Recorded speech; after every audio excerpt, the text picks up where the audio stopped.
I can see the pictures and it just looks like something out of a Discovery Channel or something like that. It literally is like, wow. I can see seahorses, different kinds of fish, and it looks like a wreck. Yeah, and the water is wrecks. So once the ship goes down, the coral or whatever starts to build up on the structure, and then fishes also come over. So it becomes a whole little ecosystem there, So it's something that we can visit, and you can go anywhere. You can fly around it.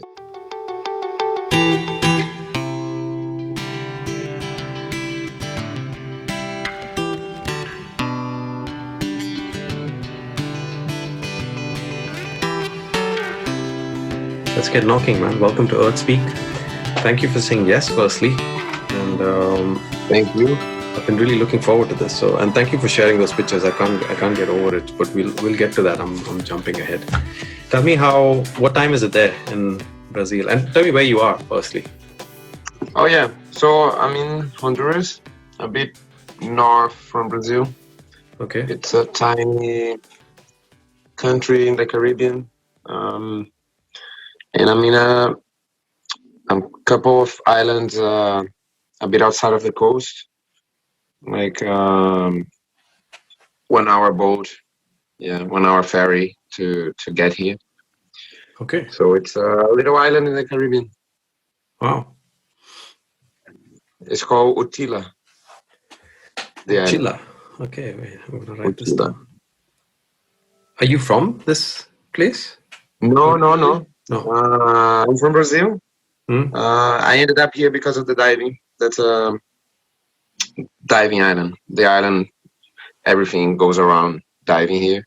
Okay. And I started my diving career here. They have good schools for professionals. So it's not because in other places you find a lot of touristic diving.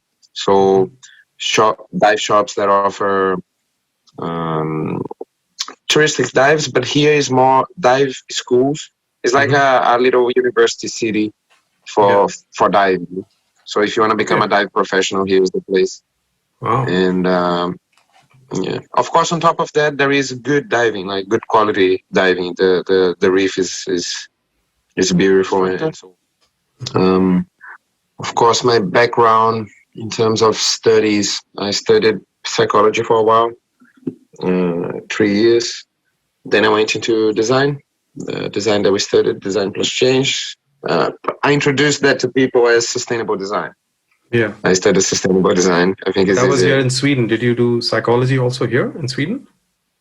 No, I did psychology in Brazil. Okay. So you did psychology, and then you came to Sweden, and that's where you... Yeah. You bike? Before that, there was... Did you bike here? I did. Yeah. I cycled from France to Sweden. Of course, I had to get a ferry from Germany to... Where was it? From Rostock to... I think it's Trelleborg. Yeah. Trelleborg, and then from Trelleborg, I cycled up to Vecchio, yeah. Wow. Yeah, that was interesting. Yeah, I remember you talking about it and how you camped out many places, and it was quite an inspiring story. Yeah, I like doing those adventures sometimes. Yeah. Yeah, true. So introduce myself. I have an adventurous spirit somewhere. Yeah. And probably that's what took me into diving as well. Yeah. I can see that. Cool. So, and then you graduated, around that time, where you moved back? Yeah. You mean on the design? Mm-hmm. I was just carrying on from where you were. So you started studying design, and then... So I was studying design. Then I took a break. I came back to Brazil. I had a hard time in Sweden there, back during the design course. Mm-hmm. Winter was tough, and then I took a year break. I came back to Brazil. In the meanwhile, I learned how to dive. That was how I got into diving as well. was like doing this comeback, enjoying the sunlight in Brazil and the sea. Mm-hmm. I bumped into diving, and then it felt really good, and it was doing me good, because I was coming from a time that I was quite depressed. I think the experience of being away from home, like being away from Brazil and living in Sweden for a while, coupled with a few other factors like winter and so on, Mm-hmm. got me really depressed. Then I went back to Brazil, and I found in diving like I don't know, man, something really regenerative, so to say. Mm-hmm. And then I started as something recreational over there. And then I thought, I wanna go a bit further on with this. I have a year break, so why not using it to learn how to dive or to become like a professional at that, before resuming the design course. Yeah. And then I got into Honduras. So I traveled to Honduras to do the professional career here at this island. And then was when the pandemic happened, and I got locked here on the island, which wasn't bad. Yeah, I would say. So yeah, not the worst place to get locked down. Then I was locked here for in total I was here for 7 months back then. Yeah, Did you have and a lot of cases there on the island? I mean, being secluded and all. no, none. None. That was the thing. We were secluded, so it was safe. Very nice. And yeah, we could hang out. I could. So during this time, at first I was studying scuba diving. Yeah, Mm-hmm. the one in which we have gas tank and air tank on our back, and we can breathe in the water. Yeah. For a long time. And also during lockdown, I did free diving, which is the apnea, like single breath kind of diving with no equipment, which is also another really meditative experience, so to say. Yeah. Um, How do you? so If you don't have, how do you? Just curious, like how. I've never done any of those, so I don't know. But I guess you can. How deep can you go when you're doing a free dive, and can you see anything? Because I'm guessing. yeah, I don't know. Maybe I'm jumping ahead, that's but the thing, man. just curious. It's no, we can jump ahead, then we go back. So it's really interesting because it is like a sport. Yeah, like you have the Olympics, so to say, and you the more you practice, the further you can reach in a way. And also because going into the free diving, just giving an overview of it. You have one single breath or your full lungs to do a dive, yeah. And the more muscles you use, or the more tensed up you are, the faster you're gonna go through this air. Yeah. The same happens with our brain. The more you use your brain, the more you're gonna go through this air. In a resting, I'm not sure if that's the numbers, but like in a resting body situation, like with all your muscles at rest, I think your brain consumes like 40% of the energy. Yeah. So it consumes a lot as well. So we work both in relaxing the body and relaxing the mind in order to do a longer or deeper or more enjoyable diving. So it is quite meditative in that sense. And on top of that, there are a few body reactions that happen once we are underwater. Once we have our face immersed and once we are holding our breath with the face immersed in water, our body triggers a few reactions that makes it even more powerful meditation, so to say. For example, our heartbeats, they reduce as part of these reflexes. Also, blood shifts from the extremities to our core. We feel this relaxation, this calmer state kicking in. So it's a whole experience. And you ask how deep we can go. First, I'll tell you the world records, and then I tell you my record. So, world record is like 130 meters down, and that's a lot. Yeah. One breath, swimming. Yeah, that's yeah. Those guys, they're superhumans. For me, it's 45 meters. I went 45 meters now. Wow, that's how many stories? I always think of stories in a building. You know, that's Yeah. that's a lot still. Yeah, yeah. Yeah, I might have seen the world record because I've seen I was really fascinated by this. I think it was one of the videos of this band I really like called Bon Iver. And I think the diver went to the Philippines. Have you seen that video where they create this giant whale with the? Is that him? Is that was the one with the biggest, like the world record diver? He was someone who was a, sort of a celebrity, very well known deep sea diver. The video is with him is just, I think he's just got a pair of jeans on, bare bodied, and it's very mesmerizing, the whole video. And but the project was also, I think they accumulated a lot of plastic bags from the coasts of Philippines, and then they created a giant wheel with it to bring awareness on the marine pollution. But yeah, so it's really interesting. I can't. I can swim, but I have vertigo, so I can't spin around in the water and stuff. So for me, it would almost be impossible because I'm guessing when you're in water, you kind of go in every direction, right? You're not constrained. It is not so fast. It is really, that's the thing. The calmer we do it, the more we can stay. So we're always looking for relaxation. So it's slow. Okay. I think it's slow is every movement is slow. Everything is kind of slow paced, which also enhances the experience of there is a bit of a,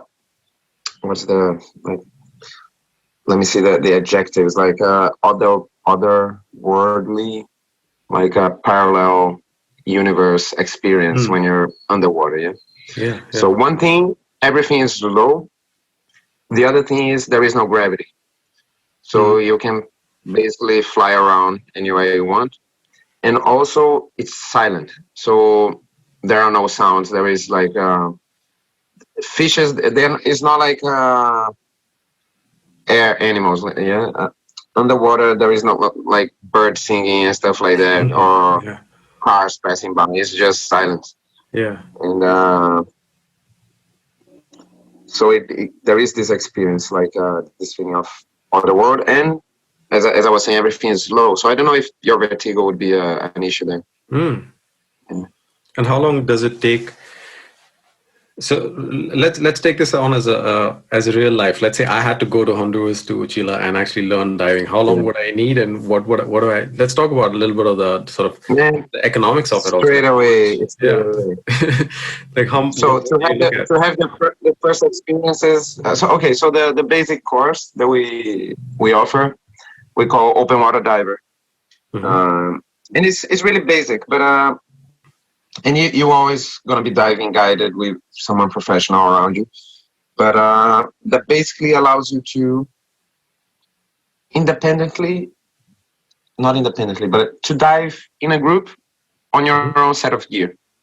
So I think in some pictures you're going to see that I have a group there with me or a few people. And basically that's how we do a dive. And on this course, which lasts, let me say, 4 days, in 4 days, you can already start exploring the underwater world, so to say.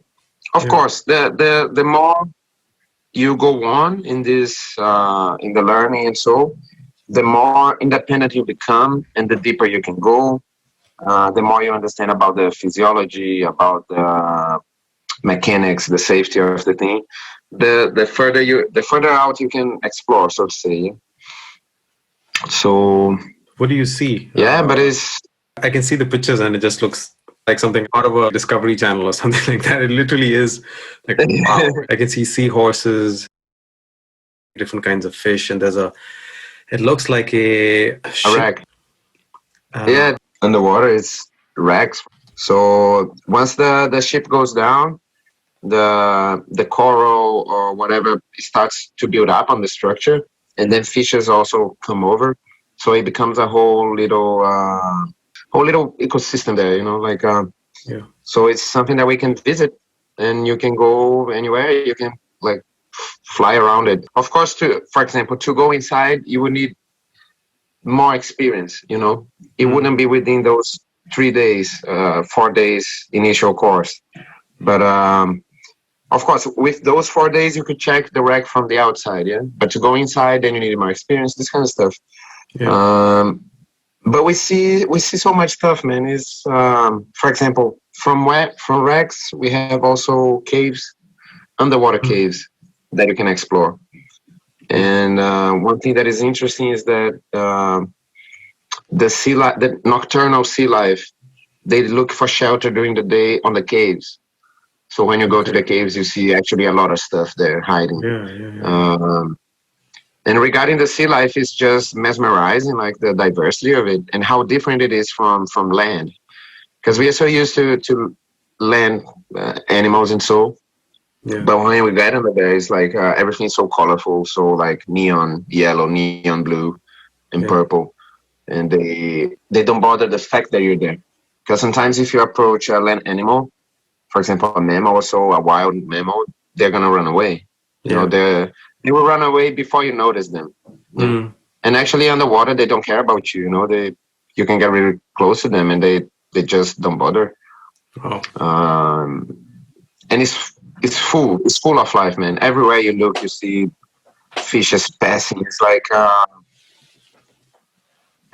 think on land, at least I'm talking about a coral reef area, which is like the equivalent of probably Brazilian jungle underwater. Yeah. So which is what most people, when they talk about Brazil, it's always like the Amazon, the first thing that people talk about. Yeah. And it's it's interesting that you have almost a parallel ecosystem, like you said, as colorful or maybe more, right, than a forest. Yeah. When you talk about it being more of a therapeutic experience, I'm just thinking a lot of people go to the Amazon to try ayahuasca or whatever. Like this is also an alternative therapy, I would say. Seems like totally, man. And I can say I tried both myself. So as give me the comparison. Okay, so of course ayahuasca is something deep. So we're using the word deep here, probably. Ayahuasca is deep in the sense of diving into yourself, existentially wise.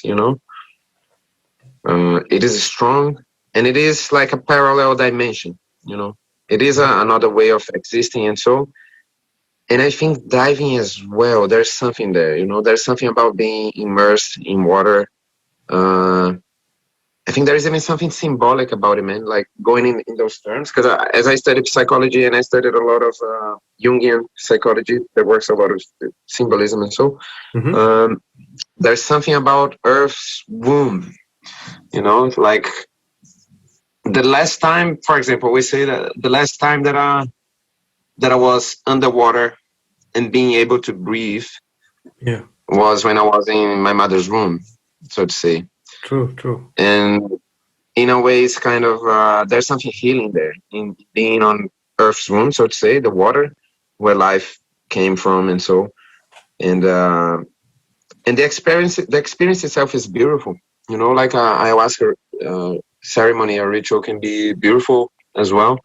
So it's beautiful, it's calming, it's peaceful, meditative. So I think long term for me, it has had many benefits. I wouldn't compare them to say who gave more benefit, but I think they were both as important, crucial. Yeah. Yeah, and I think at least for me, I've also heard that it can be a scary experience for people. Ayahuasca, I mean, So True. this And could be. so is the sea. So is the sea, I guess. Yeah, it can be just as scary. Come to think of it, I guess no pain, no gain either way, huh? So Yeah, man. you got to take the plunge. Yeah, talking about that, it's the same parallel, man. Like the deep dive. So comparing to free dive, yeah. Mm-hmm. There is something about facing something that at first is scary. At first I was afraid of the sea myself. Mm-hmm. Man, if you ask me like 12 years ago, or let's say 15 years ago, when I was a teenager, about diving, I would be that scared. But you see what I was missing is like, Yeah. I was missing this whole experience, but I would be that scared. And there's something about facing it, and that's what during free dive, for example, we have to face a lot, because it's not comfortable to hold your breath, and I think everyone kind of knows that. Yeah. There's a moment that you start feeling like the urge to breathe, and it's a bit of a despair. You feel a despair. Your body, your mind is telling you, man, you're doing something wrong. Go breathe. You're gonna die. Pa, pa, pa, pa, pa, pa, pa. How long do you And you hold need your to just to stop you there? make a guess. I don't know, over a minute at least, I'm guessing, because you're. Yeah. I think I can barely. 5 minutes 40. Holy! I didn't even know that's even possible. I guess it is. I haven't never looked at this. 5 minutes. Yeah. That's 40. long. Yeah. No, that's the thing, man. When you go to the world record, then you mesmerize. Yeah. Those guys, they can hold for 11.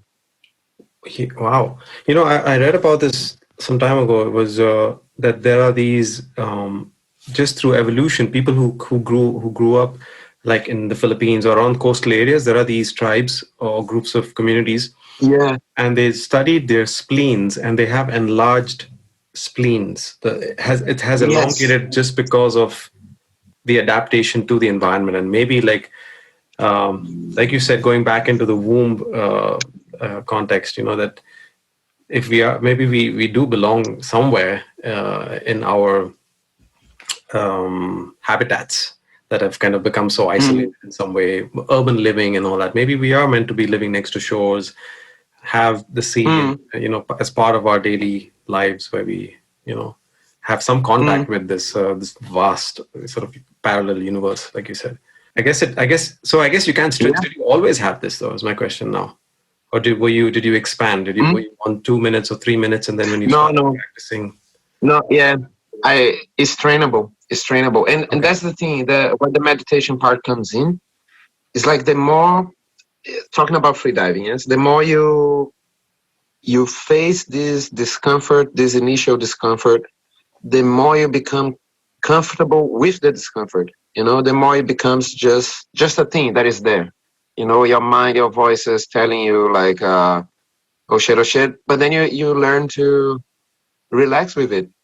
And this is also therapeutic. It teaches a lot, like how to withstand certain situations that are hard to bear. And it deepens your meditative capacity, so to say. Mm-hmm. So during those 5 minutes, I have 3 minutes, the 3 initial minutes, let's say, that I'm completely empty. There's nothing passing there, like no thoughts, no. Of course, it's not completely, but it's quite deep. It's like the deepest meditations I had. Some of them were underwater, while holding my breath. Yeah. Of course, there is a moment when the discomfort, because it's like a volume that it starts growing up. And then there is a moment that is a bit of a battle. Yeah, that's part of it, which is not bad. And then, of course, there is the ecstasy of coming back to the surface and giving your first breath. And then it's just, it's just bliss. You see in the eyes of the divers, once they come up and give their first breath, they're just like drawn in I don't know, serotonin or whatever. Yeah. So What about so you talked about, so this where you're diving is a good reef, like, so I guess, and I looked this up just before we talked, that what part of Brazil's sort of coral life has been affected, and yeah. there is So there's yeah, something yeah. called heat waves, or I don't know, that they come every few decades, that used to be in the past, but now they're kind of expected almost every year now. Yeah. So So that's there are a affecting. few factors in talking about the reefs everywhere. So there are Mhm. multiple factors that affect it, and it's like the reef or sea life as a whole is being attacked from everywhere. That's the problem. Mhm. That's yeah. The problem is like Have you come across anything? it is being. Hmm?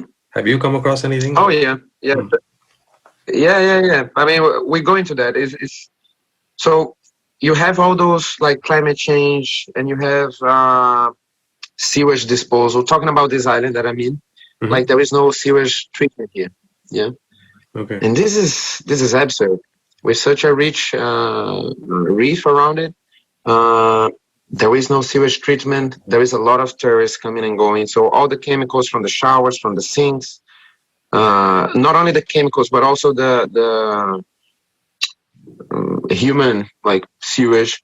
Yeah. That's also bad for the reef, yeah, because it's like fertilizers increases the algae, the bloom of the algae, and that's Yeah. harmful for the corals. Yeah. Corals are yeah animals, and in a way the algae kind of competes with them. So there is that. On top of it, there is fishing, overfishing, and that's the pictures that I send you of